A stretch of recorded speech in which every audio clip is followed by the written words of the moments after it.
Charles and my respected teachers. I am Jayade, PhD teacher of Dayanand Arya Vidya Public School, Mandal. Today I am the resource person and my topic is health and well-being. आज हम इस topic के द्वारा यह जानने का प्रयास करेंगे कि हमें अपने हेल्थ के प्रति किस प्रकार अवेयर होना चाहिए ताकि हम अपना यह खूबसूरत जीवन व्यतीत कर सके बिना किसी कठिनाइयों के। I have not only hope, but I believe you all, आप सब मुझे आज सपोर्ट करेंगे। Thanks. Then let's start our today's session. Health and well-being. Health and wellness are closely associated with each other. We often misunderstand that health and wellness are one and use them interchangeably, but they are not the same thing. Let's find out differences between the meaning of health and wellness. Health is an achievable objective if one pursues a healthy lifestyle according to the World Health Organization (WHO). Health is a state of complete physical, mental, and social well-being, and not merely the absence of disease or infirmity. A healthy and nutrients-rich diet and physical activities encourage physical health. Stress-free lifestyle will enhance our mental health. We should encourage ourselves to develop a connection with society, friends, and relatives. It promotes our social health. Health क्या है? Health एक achievement है हमारे द्वारा जो हम खुद को स्वस्थ रखने के लिए करते हैं कुछ प्रयास। हेल्थ केवल एक हमारा शारीरिक रूप से स्वस्थ होना ही नहीं होता है। हेल्थ हमारे लिए आवश्यक है ताकि जैसे कि हम मेंटली, फिजिकली, हम इंटरनली ही स्वस्थ रह सके, स्वस्थ हो। जैसे कि हमारा जो हम कोई भी कार्य करते हैं, कोई भी काम करते हैं, उसको हम अच्छी तरह से निभा पाए। मान लीजिए कि हम कोई काम कर रहे हैं और तुरंत हम थक जा रहे हैं, हमारा ब्रीथिंग इरेगुलर हो जा रहा है, हम थक जा रहे हैं, बैठ जा रहे हैं, कुछ हमारा शरीर रेस्ट मांग रहा है, इसका मतलब हम पूरी तरह से स्वस्थ नहीं है। किसी चीज़ को करने के लिए हम लोग कुछ उसके बारे में सोच विचार नहीं कर पा रहे हैं, कुछ सोच नहीं पा रहे हैं। हम लोग जल्दी किसी चीज़ के लिए क्या हम लोग को कुछ डिसीजन लेना है, उसको क्विकली हम लोग डिसीजन नहीं ले पा रहे, इसका मतलब हम लोग मेंटली भी फिट नहीं है। Well-being and wellness. What is well-being and wellness? What is well-being and wellness? Let's know about what is well-being or wellness. There is an universally accepted definition of wellness. The scientific meaning of wellness is the state of being healthy and free of disease. Health and well-being क्या है? हम लोग पूरी तरह से किसी भी रोग से मुक्त रहें, वो हमारा असलियत में वो हमारा स्वास्थ्य है। The following definition may be helpful to understand the meaning of wellness. इस एक प्रकार से तो हम WHO की तरफ से बोला जाता है, जैसे कि कोई हेल्थ के बारे में हम लोग कोई एक पर्टिकुलर कोई खास इसका परिभाषा उसकी हम लोग नहीं दे सकते हैं, लेकिन कुछ इस तरह से कुछ भी हम लोग कुछ बातें, कुछ परिभाषाएं हैं जिससे हम हेल्थ और वेलनेस को जान सकें। जो कुछ परिभाषाएं हैं वो इस तरह से हैं कि wellness is defined as the optimal functionally of body and creative adapting to environment that involve the whole person. The fact or condition of being physically and mentally healthy. Wellness का मतलब हो गया हम लोग शारीरिक और मानसिक रूप से स्वस्थ हैं। The next definition is wellness involve a healthy balance of mind, body and spirit with result in overall feeling of well-being. Wellness can be defined as the pursuit of healthy and balanced lifestyle. Health और wellness क्या है? हम लोग अपने शारीरिक, मानसिक, बौद्धिक, सामाजिक सभी तरह के स्वास्थ्य को एक बैलेंस में बना कर रखें। अगर हम लोग शारीरिक रूप से स्वस्थ हैं और मजबूत हैं, लंबे चौड़े हैं, हाइट ठीक है, वेट ठीक है, लेकिन हमारा माइंड कंट्रोल में नहीं है, हम कुछ नहीं कर सकते हैं कि किसी भी चीज़ को जल्दी सोच नहीं समझने की शक्ति हमें नहीं है, तो ये हम लोग पूरी तरह से स्वस्थ नहीं माना जाएगा इसको। इन द रिसेंट ईयर, अभी के समय में, the concept of wellness, staying healthy and achieving the highest potential for wellbeing has become very popular.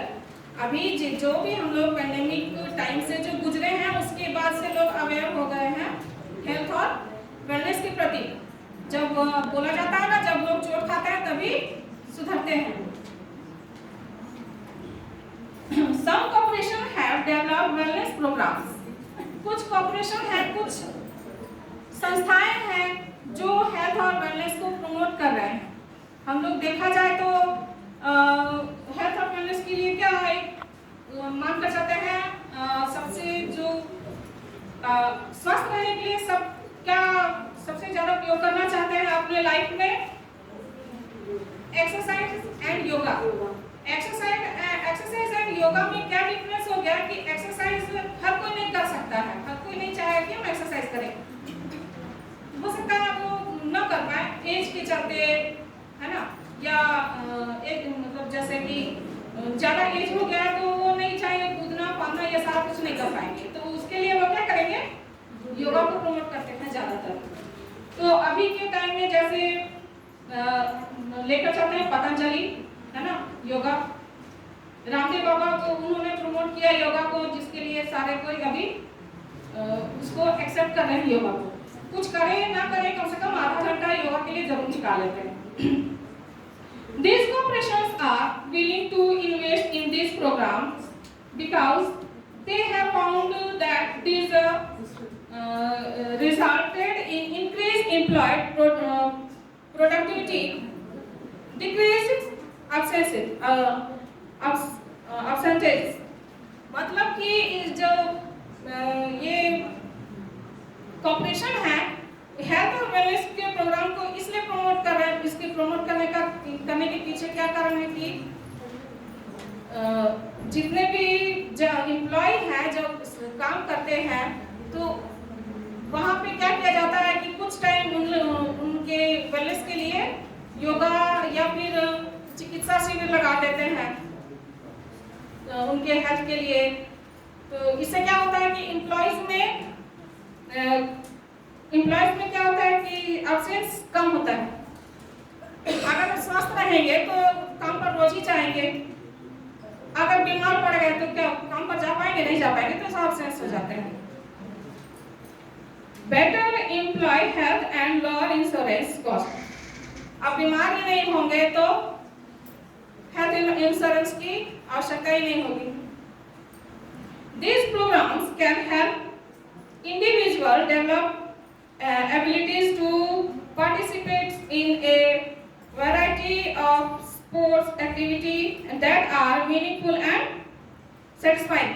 हम लोग ये जानते हैं, सुनते भी हैं कि उस कंपनी ने, उस ऑर्गेनाइजेशन ने आज कुछ स्पोर्ट्स ऑर्गेनाइज किया है, कहीं फुटबॉल का मैच करवा दिया जा रहा है, मान लीजिए सीसीएल को ले लेते हैं, कुछ एक्टिविटीज करवा रहे हैं, स्पोर्ट्स करवा दे रहे हैं, कभी फुटबॉल का मैच करवा देते हैं, कभी क्रिकेट का मैच करवाते हैं अपने ही ऑर्गेनाइजेशन के अंदर।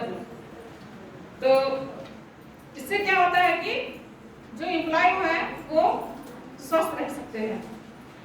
वेलबींग और wellness is a way of our lifestyle.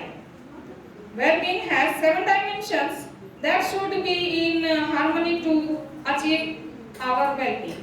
Well-being के 7 आयाम हैं, 7 आयाम हैं जिनको हम इस तरह से जान सकते हैं। We should not neglect any of these areas to achieve a good health. Well health और वेल बीइंग के 7 आयाम है, तो जिसमें से हम किसी एक को भी नेग्लेक्ट नहीं कर सकते हैं। Dimension of wellness. Let's know about dimension of wellness. Wellness has the following 7 dimensions. Wellness के 7 आयाम इस प्रकार से हैं। The first dimension of wellness is physical wellness. It involves healthy eating and daily encouraging that can help us achieve our daily activities without physical stress or fatigue.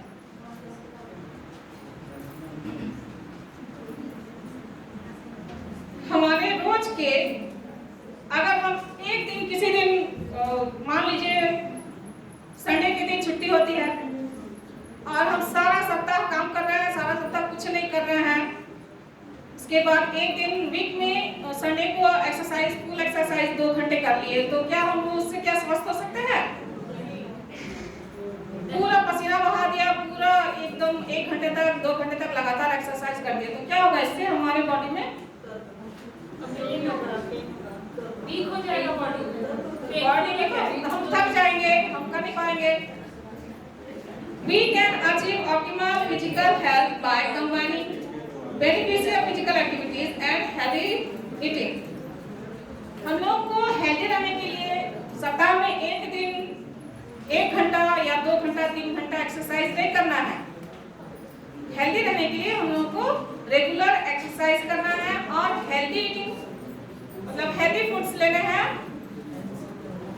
अपने diet में healthy foods को शामिल करना है प्रतिदिन। मतलब रोज, ऐसा नहीं कि सप्ताह में एक दिन खा लिया अच्छी तरह से, कोई फल फ्रूट्स खा लिए तो और उसके बाद पूरे सप्ताह हम लोगों ने क्या किया?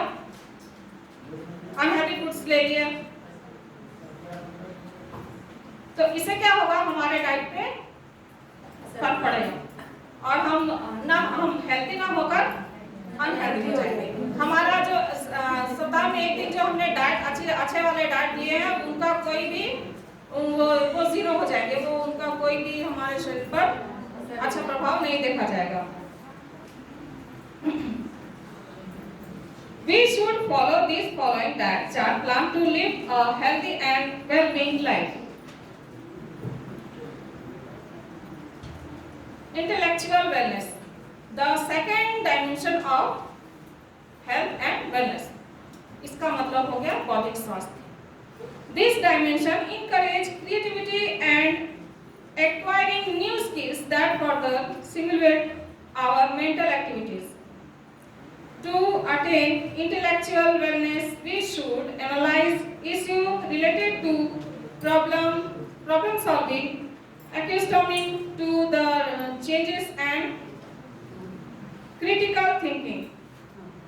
शारीरिक रूप से हम तो स्वस्थ है, हमारा वेट अच्छा है, हमारी हाइट अच्छी है, जो भी हमारे न्यूट्रिशंस प्रोटीन्स जिसकी भी हमारे शरीर को जरूरत है सारा कुछ हमारे में है, लेकिन हम लोग मेंटली स्वस्थ नहीं है, किसी भी डिसीजन को लेने में हम कैपेबल नहीं है। तो इससे क्या होता है कि हम लोग को पूरी तरह से हम लोग स्वस्थ नहीं माना जाएगा। इससे बौद्धिक स्वास्थ्य भी हमारा एक सबसे महत्वपूर्ण अंग है हेल्थ और वेलनेस के लिए। Emotional wellness is the next dimension of health and wellness. A person is emotionally well if can manage feeling sadness, love, fear, hope, joy, anger or stress and related behaviors in a good way. इसके लिए emotional wellness को बताने के लिए दिखाने के लिए मैं सबसे रिक्वेस्ट करना चाहूंगी एक वीडियो प्ले कर दें।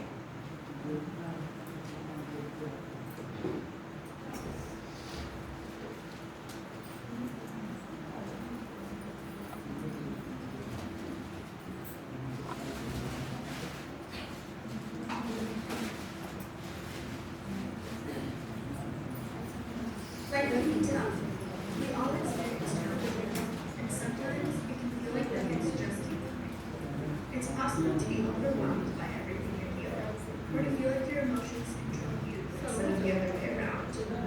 Emotional wellness involves understanding your emotions and handling them, whatever they may be.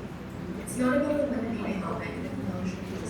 Everyone experiences sadness, stress, and other negative feelings. Instead, emotional wellness is about knowing how to deal with your emotions. How do you manage your stress? How do you take care of yourself? Emotional wellness involves the development of an inner strength and resilience. Emotional wellness is also about learning and growing from your experiences.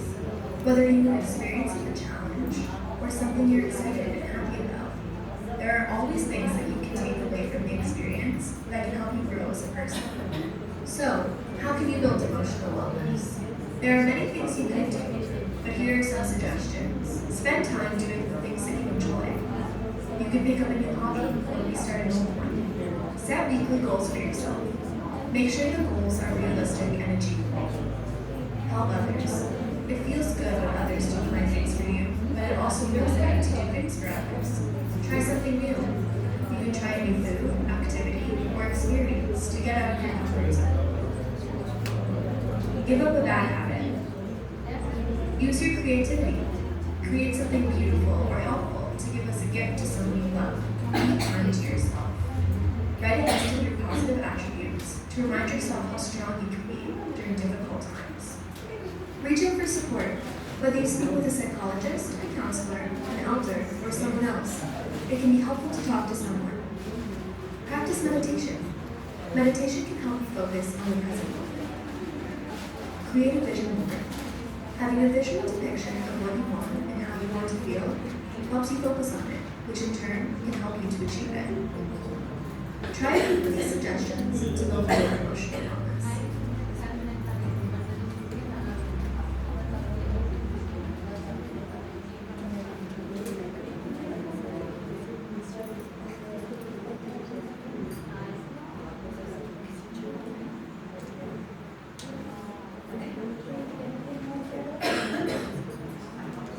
आपने video देखा,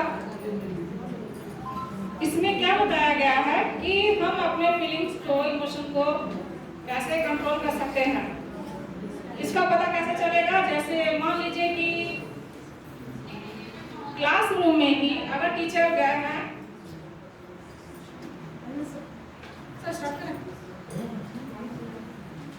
अगर हम classroom में गए हैं और फिर देखते हैं कि बच्चे शाउट कर रहे हैं, इधर उधर भाग रहे हैं, दौड़ रहे हैं, तो उस टाइम हम क्या रिएक्ट करेंगे? हमारा रिएक्शन कैसा होना चाहिए?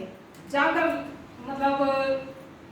एंग्री होना चाहिए, फ्रस्ट्रेट होना चाहिए, कि अपने इमोशंस को कंट्रोल करके बच्चों के साथ अच्छे से बिहेव करके उनको बैठने के लिए बोलना चाहिए, या उन पर स्लैप करना चाहिए, उनको डांटना चाहिए? आपके अनुसार क्या करना चाहिए? उस टाइम क्या होना चाहिए?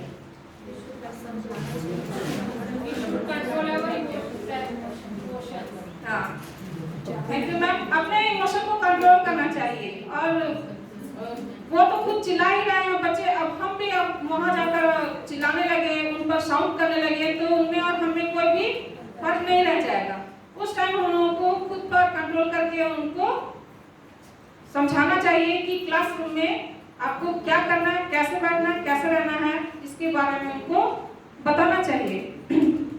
ये होता है कि इमोशनल वेलनेस, अपने इमोशन को कंट्रोल करना, तभी हम स्वस्थ रह सकते हैं। किसी भी स्थिति पर, किसी भी सिचुएशन में खुद को मेंटेन कर सके, वो इमोशनल वेलनेस होता है।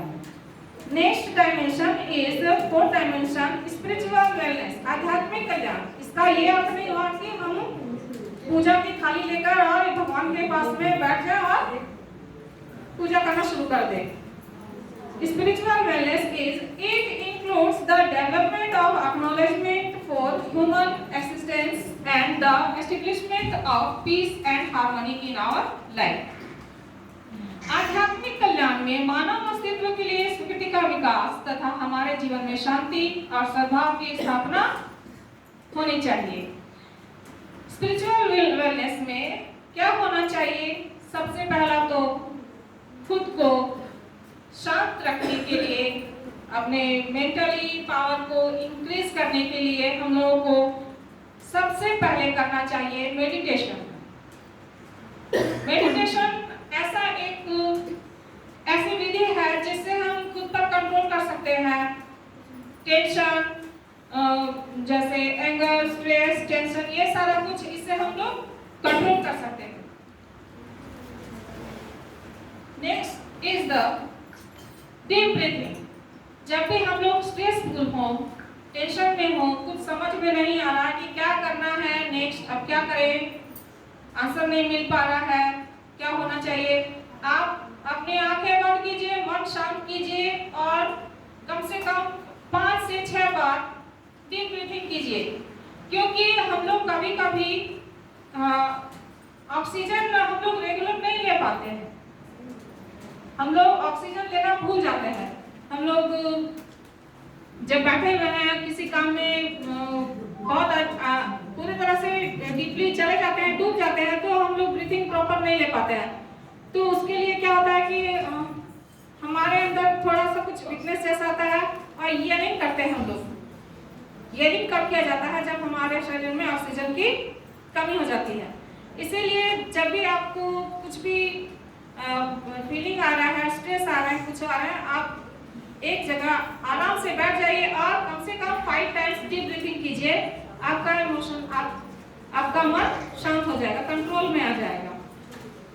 The fifth dimension of health and wellness is environmental wellness. These dimensions teach us how we should carry the earth resource, air, water and land. इसका क्या मतलब हुआ? हम सोचेंगे कि यहाँ तो स्वास्थ्य हेल्थ और एंड वेलनेस के बारे में बताया जा रहा है, तो हम लोगों को इन्वायरमेंट के बारे में क्या बताया जा रहा है यहाँ पे? तो अगर हमारा इन्वायरमेंट, हमारा वातावरण ही स्वस्थ नहीं रहेगा तो क्या हम स्वस्थ रह पाएंगे? अभी सीजन कौन सा आ रहा है? समर सीजन आ रहा है। समर सीजन में हमारी सबसे बड़ी परेशानियां क्या होती हैं? क्या?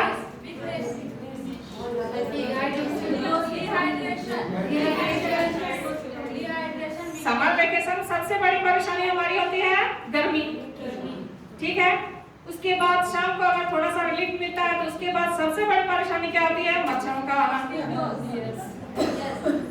ना हम कहीं बैठ पाते हैं शांति से, ना कहीं चल पाते हैं, ना किसी से बात करते बनता है। सबसे बड़ी परेशानी क्या है? मच्छरों का आना।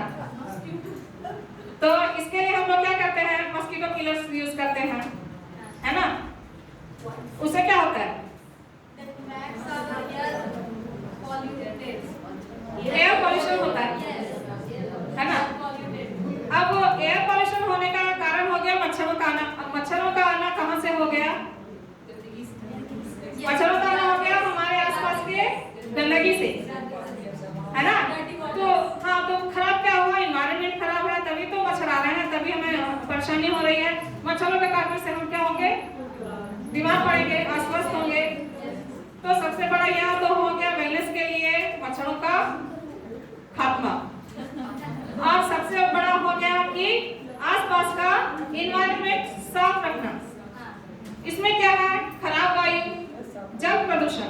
प्रतिदिन 2200 बच्चे 2200 बच्चे प्रदूषित जल से मरते हैं। हमारे यहाँ तो आर ओ लगा लिया, ठीक है, खरीद कर पानी ले आए, पी लिया। सब जगह क्या ऐसा पॉसिबल है? सबको स्वच्छ जल प्राप्त नहीं हो पाता है। पाइपलाइंस इतने हैं कि वो कहीं कहीं फटे हुए हैं, तो उनमें से गंदगी अंदर चली गई है, पानी खराब प्रदूषित है। या फिर अभी गर्मी के टाइम में तो पानी का सबसे बड़ा प्रॉब्लम आ जाता है। तो जिससे क्या होता है, बस्ती बस्ती के लोग जहाँ पानी नहीं मिलता वो छोटे छोटे कुओं से, गड्ढों से पानी लेकर आते हैं। पानी गंदा होता है जिसके कारण वो बीमार पड़ते हैं। इससे क्या है, बहुत सारे सबसे बड़ा प्रॉब्लम क्या है? प्रदूषित जल से और टाइफाइड। गर्मी के टाइम में हम लोग को सबसे बड़ा एक प्रॉब्लम आता है, डिजीज वो टाइफाइड हो जाता है। तो इन्वायरमेंट अगर हमारा स्वस्थ नहीं रहेगा तो इससे हम लोग स्वस्थ नहीं रह पाएंगे। The sixth dimension of health and wellness, occupational wellness. This is where a person maintains a personal and occupational life harmony. Social wellness is the seventh dimension of health and wellness. Is the ability to connect and cooperate with other people. Social wellness हो गया हमारा सामाजिक स्वास्थ्य। How can we maintain good health and well-being? How can we maintain a good health and well-being? Sir, please can you play next video?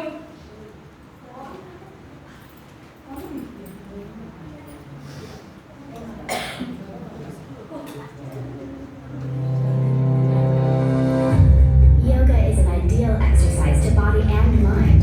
Practicing yoga offers a number of health benefits, including a healthy and strong body, peace of mind, increased focus and concentration, etc.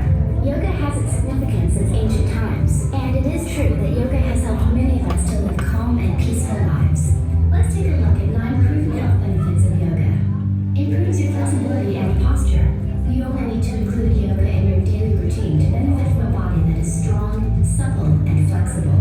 Regular yoga practice stretches and tones the body muscles and also makes them strong. It also helps improve your body posture when you stand, sit, sleep, or walk. This will in turn help relieve body pain due to incorrect posture. Lowers blood sugar. Yoga lowers blood sugar and LDL, bad cholesterol, and boosts HDL, good cholesterol. In people with diabetes, yoga has been found to lower blood sugar in several ways by lowering cortisol adrenaline levels, encouraging weight loss, and improving sensitivity to the effects of insulin. Get your blood sugar levels down and you decrease your risk of diabetic complications such as heart attack, kidney failure, and blindness. Weight loss. Yoga for weight loss can be effective. It can help you boost your metabolism and build stronger muscles, 2 things that are essential for weight loss.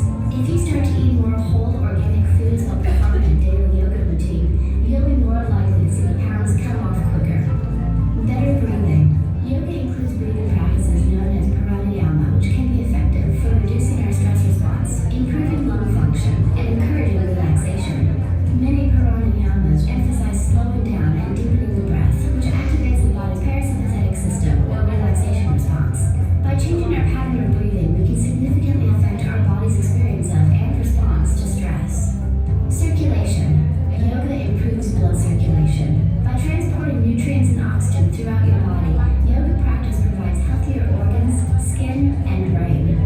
Energy. Regular yoga practice provides consistent energy. In fact, most yogis state that when you perform your yoga correctly, you will feel energized after your yoga session rather than tired. Yoga naturally reduces pain. This is one of the most important health benefits of yoga. There are countless studies proving that yoga can be very effective at relieving pain.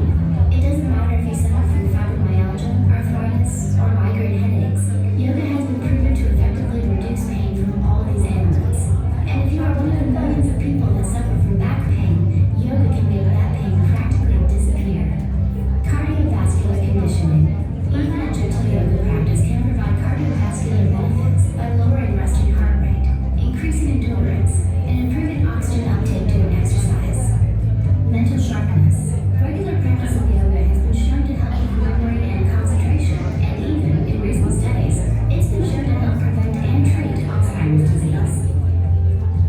And if you are looking for a natural weight loss solution, I recommend you click the link in the description, www.serious-fitness-programs.com/weight loss. And if you like this video, please give it a thumbs up and subscribe and share it with your friends on Facebook and Twitter and Google+. Thank you for watching and see you next time.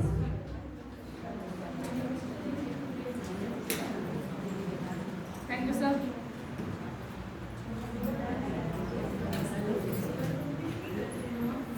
How can we maintain good health and well-being? अभी हम लोगों ने ये video देखा, इससे हम लोग पता चलता है कि योगा हमारे शरीर के लिए, स्वास्थ्य के लिए कितना बेनिफिशियल है, इसको हम आगे नेक्स्ट इसके बारे में जानेंगे। After knowing the 7 dimension of wellness, now we will know what we should do to maintain our good health and well-being. A little effort daily can play a crucial role in staying healthy for a healthy body. Here are few tips to stay healthy. First is healthy diet. A balanced and nutrients-rich diet is the foremost crucial component for good health and well-being, as what we eat has a direct impact on our life and health. With some modifications in our diet, we can prevent and treat some conditions like diabetes, blood pressure, cholesterol level, heart disease and strokes. Some diet modifications are avoid processed and packaged food as they contain excessive of oil, salt, sugar and calories. We should include copious amounts of fresh fruit and vegetables in our meal. Like this, we should give our children those food as their lunch box. In they take this type of food, they should activate any space like study, game, other activities, and they were not called it. We should include dairy products, poultry products, lean meat, and fishes to our diet to fulfill our daily proteins. I want to invite some colleagues, my sweet teachers, who are playing a small act to message about healthy and unhealthy food. Please come in front.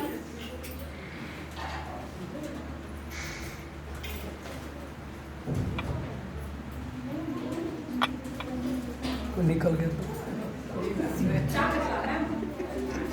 अरे camera colour नीचे सीधे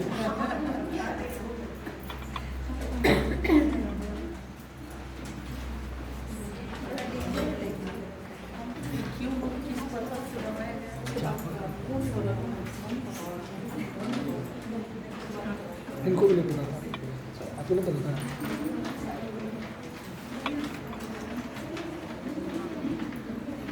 I want to call for help more teachers. कितने और teacher.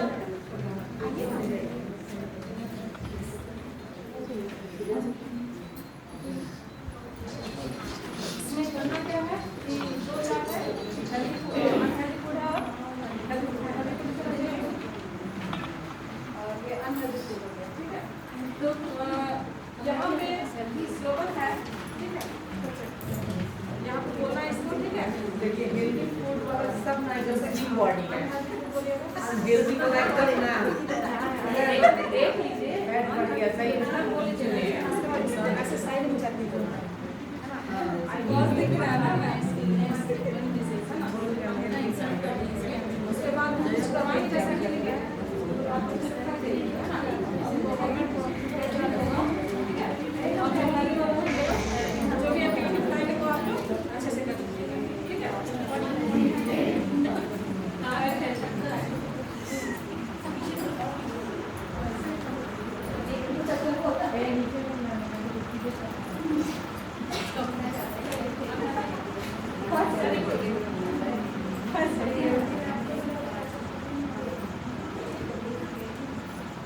Hello friends, I am healthy food. Make me your friend.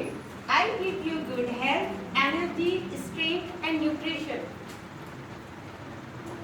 Thank you. Hello friends, make me your friend. I am very tasty, spicy, yummy. I give you unhealthiness. I give you unhealthy, healthiness, illness, many diseases like obesity, memory problem, heart attack, joint pain, and various problems. Thank you. Children, let's start our PT. Today's PT. Are you ready for PT?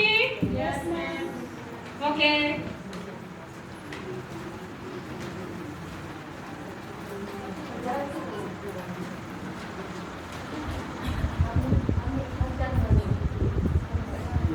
Take this time, students. The first PT number 1. 1, 2, 3, 4, 5, 6, 7, 8. The next PT number 2. 1, 2, 3, 4, 5, 6, 7, 8.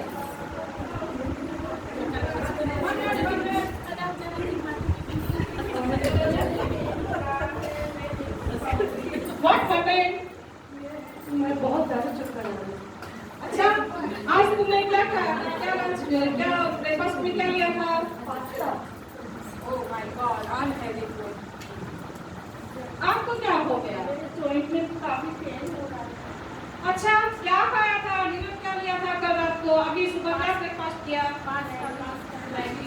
Maggi? Mummy ने Maggi खिलाया? Oh my God. Burger Anybody have problem? Why? Samosa खाली, कचौड़ी खाली। Oh my God, so many unhealthy foods. I am not clean. Why, ma'am? Why? वो chowmein है। Oh my God, मम्मा ने chowmein बनाकर खिला दिया सुबह सुबह। देखिए, यहाँ हो गया हेल्दी फूड। इनसे पूछते हैं आज इन्होंने क्या क्या ब्रेकफास्ट में लिया था, बताइए। आज मैंने ब्रेकफास्ट में चपाती, सब्जी और अंडे और दूध खाए। Very good. आज मैंने ब्रेकफास्ट में दलिया लिया। दलिया सारे वेजिटेबल से मिला के बनाया जाता है और दो दाल मिलके और दलिया तीनों चीज मिला के दलिया बनाया था, वही मैंने खाया जो हेल्दी फूड होता है। Very good, very good. Ma'am, I had in my breakfast today curd, fruits, chapati and milk. So I am so healthy that I am standing here properly. I am good student. No, ma'am. Yes, yes, you are. Thank you. Today I eaten in breakfast fruit salad and milk. Very good. Clap for them.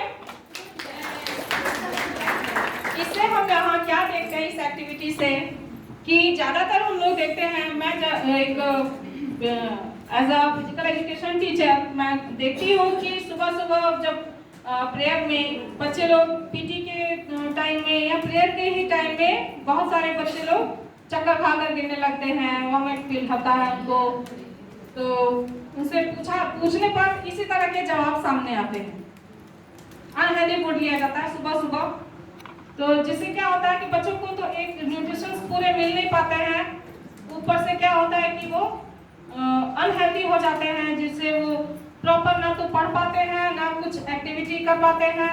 जैसे कि अभी मैंने अभी start ही किया था PT करवाने के लिए सारे बच्चों ने, इसीलिए कहा बच्चों को समझाना चाहिए कि फ्रेंडशिप करो तो हेल्दी फूड के साथ, अनहेल्दी फूड के साथ फ्रेंडशिप आपको नहीं करना है। जिससे नुकसान हो ऐसा काम न करें, हेल्दी फूड लें और हेल्दी रहें। Thank you teacher, thank you.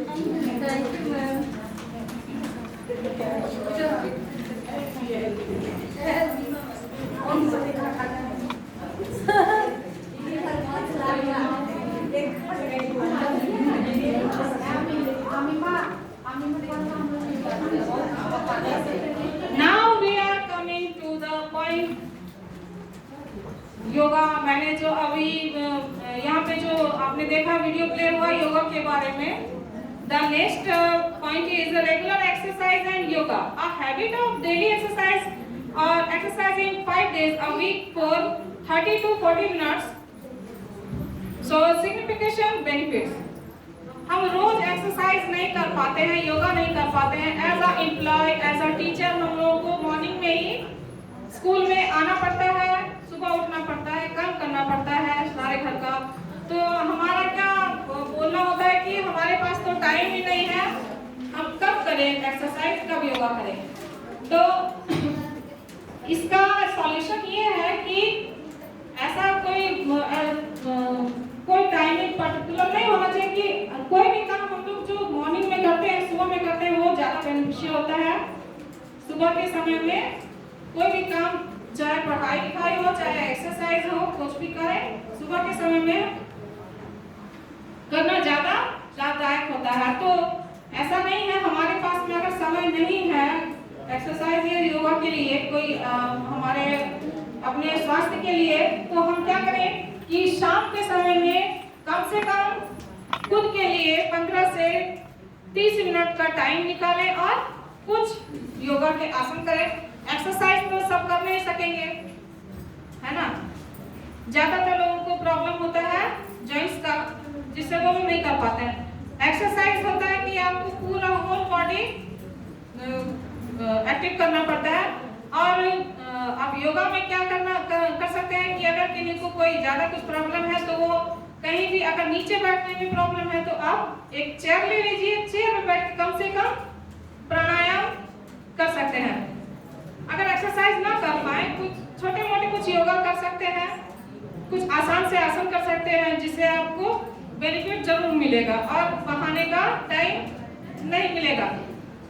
Yoga ऐसा है कि कोई योगा हो या एक्सरसाइज हो, खाने के बाद नहीं किया करना चाहिए. आप चाहे कुछ ड्रिंक्स ले लिए, कुछ फूड ले लिए, वो उसके बाद आप नहीं कर सकते. कम से कम 2 घंटे के बाद आप योगा कर सकते हैं. या कुछ आपने पानी पी लिया, चाय पी लिया, तो कम से कम आधे घंटे के बाद आप योगा कर सकते हैं.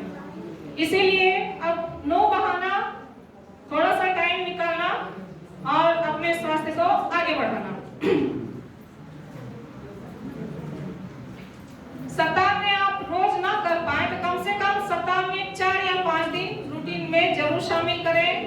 कि सुबह आपको टाइम नहीं मिलता है, दोपहर को टाइम नहीं मिलता है, तो कम से कम 7 या 8 बजे के टाइम में कम से कम आधा घंटा का टाइम जरूर अपने खुद के लिए निकालिए. क्योंकि अगर हम स्वस्थ नहीं रहेंगे तो हमारे पीछे कोई खड़ा नहीं रहेगा. Routine physical activities make you feel energetic and happy. It also helps in weight control and prevents many chronic disease. अगर हम रेगुलर एक्सरसाइज करते हैं तो हमारा वेट क्या रहेगा, अंडर कंट्रोल रहेगा. वजन बढ़ा तो बीमारियां बढ़ी.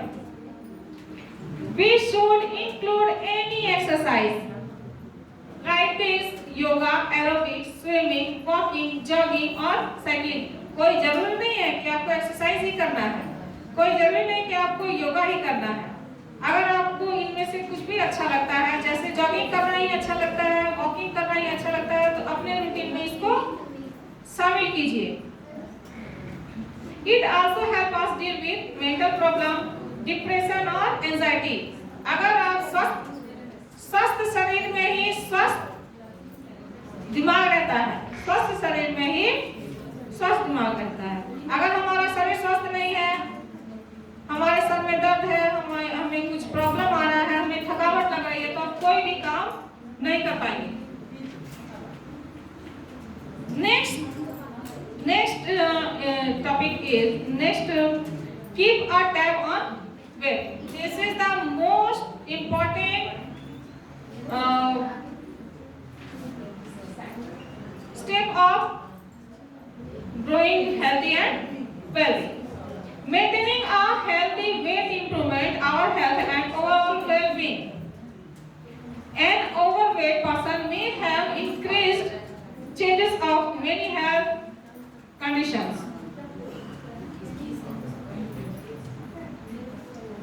इनमें से क्या क्या कंडीशंस हम लोगों को हो सकता है? टाइप 2 डायबिटीज, हैवी वेट के कारण होने वाले प्रॉब्लम्स में क्या blood pressure, heart disease, gallbladder and liver disease, and stroke also. So we should keep an eye on our weight and take appropriate steps to achieve a healthy weight.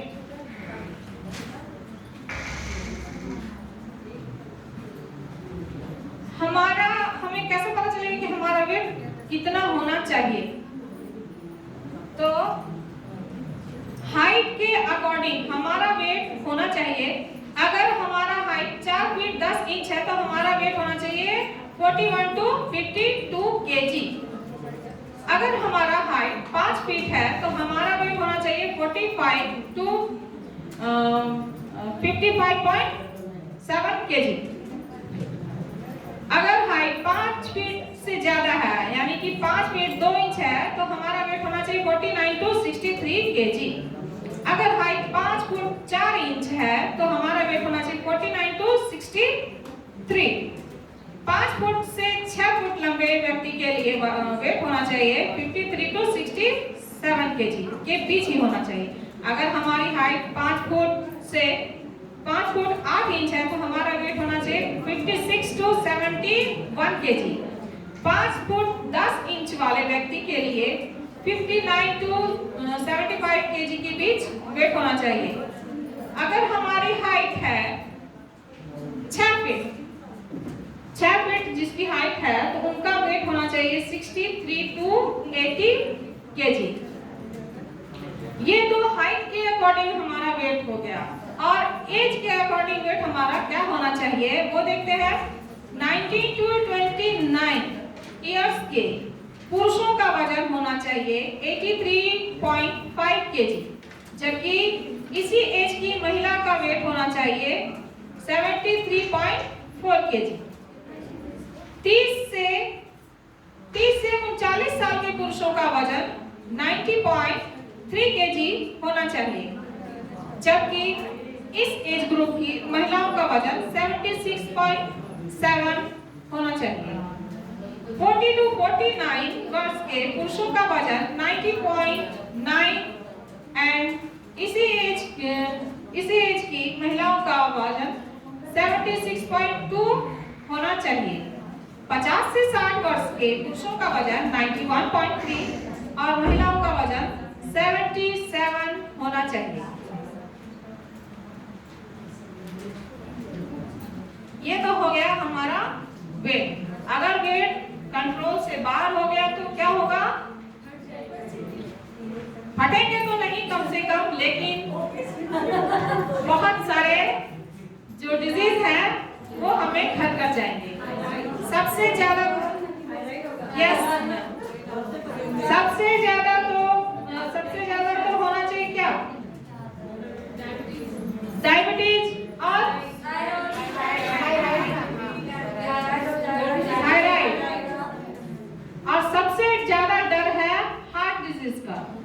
इसलिए control your weight and be healthy. Yes, good ambience. Our surrounding has an impression on our health and well-being. A person cannot stay healthy without interacting with other, and society communication with other reduces stress, depression and mental and physical illness.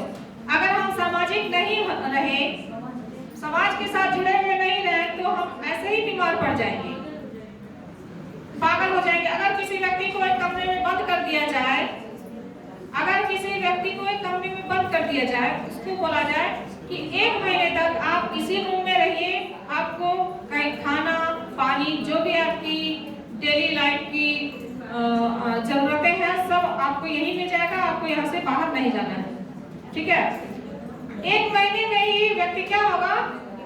Depressed हो जाएगा, वो बीमार हो जाएगा, anxiety, ये सारे problems उसको आ जाएंगे। तो क्या होगा? वो बीमार हो जाएगा, वो स्वस्थ नहीं रह पाएगा।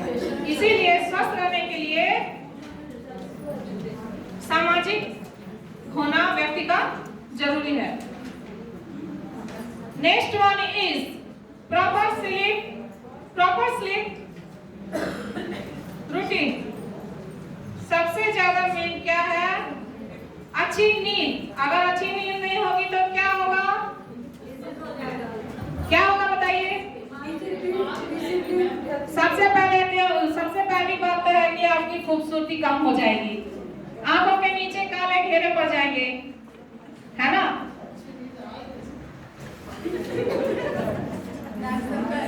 डार्क सर्कल्स हो जाएंगे और डिप्रेशन में चले जाएंगे। हाँ, डिप्रेशन में तो जाएंगे ही, लेकिन कंसीलर भी कोई काम नहीं करेगा। ऊपरी दिखावा किसी काम का नहीं। अंदर से स्वस्थ रहिए।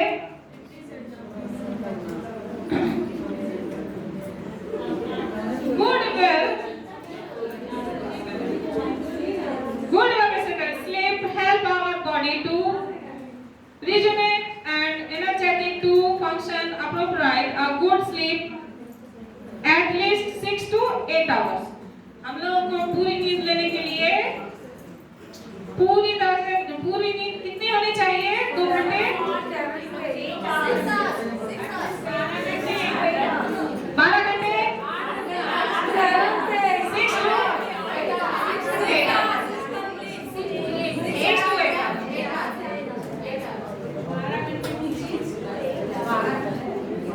at least 6 to 8 hours. Regulate the harmonious which control our hormones, which control our mood and emotions. अगर आप रात को नहीं सो पाए किसी कारण से तो सुबह क्या होगा? क्या आप अच्छे तरह से उठ पाइएगा? क्या प्रॉपर आप वर्क कर पाइएगा? नहीं कर पाइएगा। आपका मूड अपसेट रहेगा। कोई कुछ बोला तो एंगर आ जाए, एंगर फीलिंग आएगा, ठीक है? So make sure you take sufficient relaxing sleep. The next is routine health checkup. This is most and very important to being healthy. Annual health checkup gives a head up for any illness, so we have to take proper prevention and early steps to improve our health. With a simple change in our daily lifestyle, we can improve our health and overall wellness. हम स्वस्थ हैं या नहीं हैं, ये तो हमें पता नहीं चलेगा। कभी कभी हम ऐसा बोलते हैं कि आज कुछ अच्छा नहीं लग रहा है, कुछ चक्कर सा लग रहा है, कुछ अच्छा फीलिंग नहीं आ रहा है, लग रहा है कि बीपी हाई हो गया या बीपी लो हो गया। इस तरह हम खुद से बोलकर हाँ ऐसा है, वो ले लीजिए, ये ले लीजिए। तो उसके लिए हम लोगों को क्या करना चाहिए? डॉक्टर के पास जाकर अपना हेल्थ चेकअप करवाना चाहिए, जिससे कि हम लोगों को उसके सही कारण का पता चल जाए। We cannot achieve good health overnight. हम लोगों को रात भर में हेल्थ नहीं मिल सकता है कि रात को हम लोग 2 घंटे प्रैक्टिस कर लिए, 2 घंटे एक्सरसाइज योगा कर लिए तो सुबह हम लोग हेल्थी करके एकदम स्ट्रांग होकर उठ गए। Practicing good health and wellness is a constant daily practice. एक दिन का नहीं है ये, ओवरनाइट ये नहीं हो सकता है, रेगुलर प्रैक्टिस होना चाहिए। On this World Health Day, on this World Health Day, 7th April 1948, World Health Day, किसी भी चीज को करने के लिए हम लोगों को क्या चाहिए? कोई डे चाहिए सेलिब्रेट करने के लिए, है ना? मदर्स डे हो गया, फादर्स डे हो गया, कुछ भी को ऐसे ही कुछ रिलेटेड डे होना चाहिए। तो उसको अगर कोई चीज कोई किसी तरह का नाम दे देना तो फिर उसको एक्साइटमेंट के साथ लोग करते हैं। क्या है? International yoga day. ऐसा तो कोई करता नहीं है, लेकिन जिस दिन इंटरनेशनल योगा डे हुआ उसकी 1 महीने से पहले से तैयारी की जाती है। उस दिन योगा करना है। एनवायरनमेंट डे के दिन सब लोग पेड़ लगाने लगते हैं। हाँ, पेड़ लगाने लग जाते हैं, फोटो खिंचवाते हैं, सारा कुछ करते हैं। तो हम लोगों को इंटरनेशनल योगा डे कब मनाना चाहिए? किस मतलब 21 और खुद को हेल्दी रखने के लिए हम लोग को मतलब खुद को हेल्दी रखने के लिए एक डे होना चाहिए कि एवरीडे नहीं हो सकता, कोई डे होना चाहिए, प्रॉपर एक सिंगल डे होना चाहिए, है ना? एवरीडे तो होगा नहीं किसी से, ठीक है? तो इसके लिए जेनेवा स्विट्जरलैंड के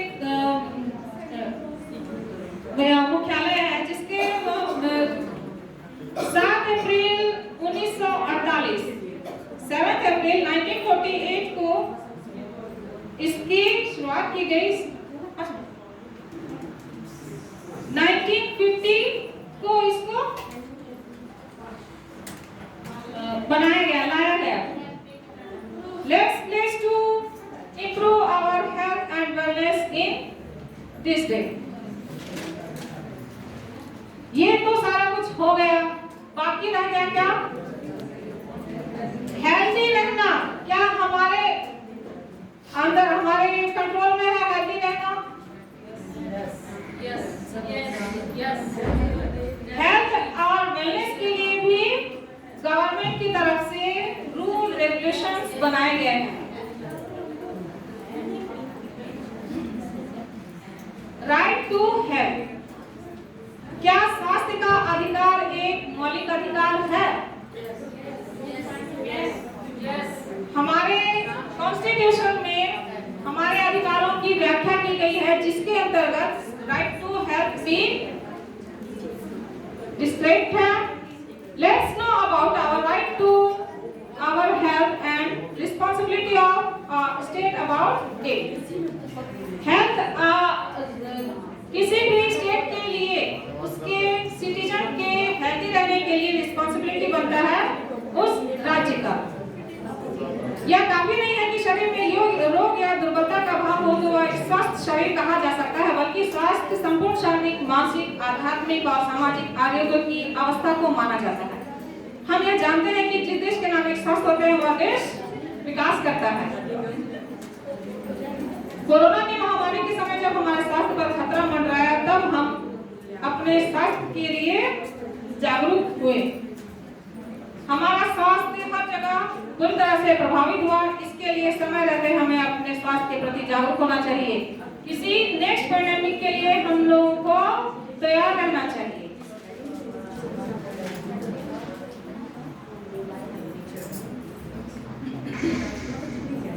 यदि हम अपने संविधान की बात करें तो यह सत्य है कि विशेष रूप से स्वास्थ्य के अधिकार राइट टू हेल्थ को एक मौलिक अधिकार के रूप में चिन्हित नहीं किया गया, लेकिन उच्चतम न्यायालय सुप्रीम कोर्ट के द्वारा विभिन्न निर्णयों के माध्यम से भारतीय संविधान के अनुच्छेद 21 के अंतर्गत स्वास्थ्य के अधिकार को एक मौलिक अधिकार माना गया है।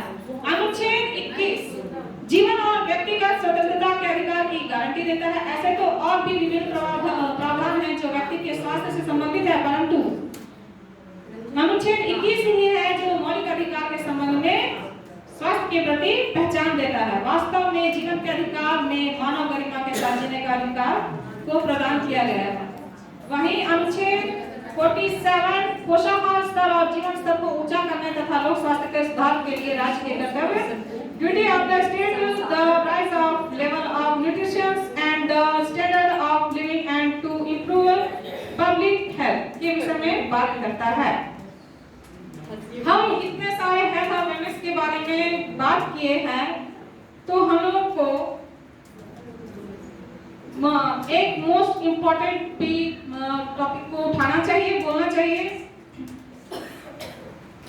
गर्ल्स हेल्थ के लिए, गर्ल्स चाइल्ड हेल्थ के लिए हम लोगों को अवेयर रहना चाहिए, बोलना चाहिए। बच्चियों को बचपन में युवावस्था तथा बाद के रजोवृद्धि के कारण अधिक पोषक तत्वों की आवश्यकता होती है, जैसे कैल्शियम, आयरन, प्रोटीन इत्यादि, क्योंकि उनके शरीर में अनेकों हार्मोनल एवं रासायनिक परिवर्तन होते हैं, जैसे एनीमिया। ज्यादातर गर्ल्स लोग एनीमिया से पीड़ित होती हैं। बालिकाओं को बचपन से ही उसके अच्छे स्वास्थ्य के प्रति जागरूक करना चाहिए। उनके बाह्य तथा आंतरिक स्वास्थ्य की पूर्ण जानकारी उनको प्रदान करनी चाहिए, ताकि भविष्य में किसी प्रकार के स्वास्थ्य संबंधी परेशानियों को न झेलना पड़े। बालिकाओं को पर्याप्त पोषण को प्रदान करने के लिए भारतीय सरकार ने 1993 में राष्ट्रीय पोषण नीति भी पेश की थी। बालिकाओं के लिए स्वास्थ्य देखभाल अंतर्राष्ट्रीय महत्व का मामला और इस पर ध्यान देना आवश्यक है। तो बालिकाओं के स्वास्थ्य के लिए बालिकाओं के स्वास्थ्य के लिए एक वीडियो सर को रिक्वेस्ट करती हूँ प्ले करने के लिए, प्लीज सर। कौन सा लास्ट वाला। क्या आपको हमेशा कमजोरी या थकावट रहती है? क्या आपके चेहरे का रंग पीला है? आपके सिर में दर्द होता है? क्या आपकी धड़कन जो है तेज चलती है या आपका सांस फूलता है? अगर आपको ये सारी परेशानियां हैं तो ध्यान रखें, हो सकता है कि आपको अनीमिया है। अनीमिया यानी खून की कमी है और हमारे देश में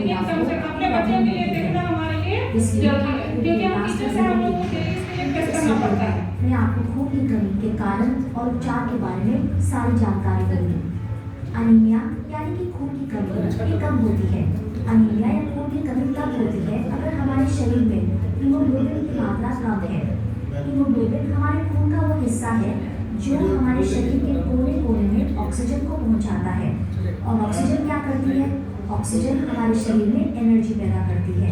तो जाहिर सी बात है कि अगर हमारे खून में हीमोग्लोबिन की मात्रा कम रहेगी तो हमारे शरीर के कोने कोने में ऑक्सीजन नहीं पहुंच पाएगी और परिणाम स्वरूप हमारे अंदर एनर्जी पैदा नहीं होगी, हमें थकावट और कमजोरी हमेशा रहेगी। सबसे कॉमन टाइप का अनीमिया जो होता है वो आयरन की कमी से होता है। आयरन हमारे शरीर के लिए क्यों जरूरी है? आयरन जो होता है वो हीमोग्लोबिन बनाने में मदद करता है। इसलिए अगर हमारे शरीर में आयरन की कमी होगी तो हमारे शरीर में जो हीमोग्लोबिन की मात्रा है वो भी कम रहेगी और हमें अनीमिया यानी खून की कमी होगी। हमारे शरीर में आयरन की कमी तब होती है अगर बहुत लंबे समय तक हमारा जो भोजन है उसमें जो आयरन का भोजन है उसकी मात्रा कम है। यानी हो सकता है कि हम हरी सब्जियां कम खाते हैं, हम मीट या अंडे नहीं खाते हैं, तो इस कारण हमारे शरीर में जो आयरन की मात्रा है वो कम रहेगी। हमारे शरीर में आयरन की मात्रा तब भी कम होती है अगर हमारी जो पीरियड्स के समय की ब्लीडिंग है वो बहुत ज़्यादा है। हो सकता है कि ये हार्मोनल इम्बैलेंस यानी हार्मोन्स का जो बैलेंस होता है उसके बिगड़ने के कारण हो रहा है, या ऐसा भी हो सकता है कि हमारी जो बच्चेदानी है उसमें कोई गांठ है या फाइब्रॉइड है जिसे हम रसौली भी कहते हैं। इस कारण भी हमें हेवी ब्लीडिंग हो सकती है और हमारे शरीर में खून की कमी हो सकती है। कई महिलाओं को एंडोमेट्रियोसिस भी होता है।